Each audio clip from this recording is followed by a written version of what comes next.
जकड़ना, इसे इंग्लिश में क्या कहेंगे? आइए सीखते हैं।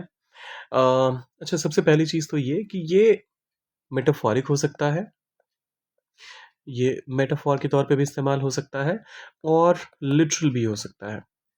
अब दोनों ही एग्ज़ाम्पल्स के थ्रू हम समझने की कोशिश करेंगे। कैसे? शुरुआत करने से पहले एच फॉर हिंदी 1 टू 1 पर अगर आप नए हैं, तो सब्सक्राइब करने के साथ कीजिएगा शुरुआत। ग्रिप वर्ड का आप इस्तेमाल करते हैं। ग्रिप। एग्ज़ाम्पल के लिए पहला स्टेटमेंट आता है, ठंड ने पूरे शहर को जकड़ लिया है। यहाँ इसे मेटाफोर के तौर पे इस्तेमाल हुआ है, किया गया है। ऐसा तो नहीं है कि ठंड वाक़ई कोई चीज़ है जिसने पकड़ के रखा हुआ है, जकड़ के रखा हुआ है चीज़ों को। तो द कोल्ड, ठंड के लिए हमने द कोल्ड का इस्तेमाल किया। आप चाहें तो द कोल्ड वेदर भी कह सकते हैं। द कोल्ड वेदर या फिर the cold is enough to convey कि हम यहाँ पर सिर्फ ठंड की बात नहीं कर रहे, ठंड के मौसम की बात कर रहे हैं। सो द कोल्ड जकड़ लिया है, यहाँ पर एक्शन ज़्यादा इंपॉर्टेंट है वर्ब से, सॉरी टाइम से, तो इस वजह से हमने प्रेजेंट परफेक्ट का इस्तेमाल करना है।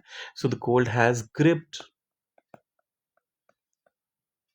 पूरे शहर को, द इंटायर सिटी।